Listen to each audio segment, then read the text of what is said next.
আসসালামু আলাইকুম প্রিয় মৎস্য শিকারী ভাইয়েরা। এটা হলো মিষ্টির গাছ, মদক না।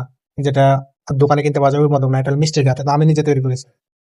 আর এখানে আছে ভুট্টা, ভুট্টা ভাঙা আছে, এটা হলো ভাত। আর আলো আলো চাউলের যে গুঁড়াটা আছে, এই গুঁড়া ব্যান্ডের গুঁড়াটা দিয়ে এক জায়গায় মিক্স করতে হবে, সুন্দর করে মিক্স করতে হবে। সুন্দর করে মিক্স করার পর আপনি এখানে দিবেন হলো খোল।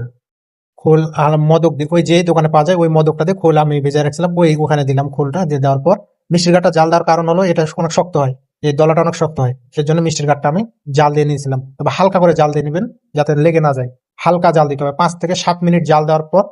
5 মিনিট দিলেই না, 5 মিনিট দিলেই হবে, 5 মিনিটের বেশি দেওয়া যাবে না, তাহলে শক্ত হয়ে যাবে। আর শক্ত হয়ে গেলে কিন্তু ভাঙতে পারবেন না, এরকম দলা দলা হয়ে যাবে। তো যাই হোক, ভিডিওটি ভালো লাগলে অবশ্যই শেয়ার করবেন আর আমার চ্যানেলটি সাবস্ক্রাইব করে দেবেন। ভালো থাকবেন। আর কিছু জানার থাকলে কমেন্ট বক্সে কমেন্ট করবেন। আসসালামু আলাইকুম।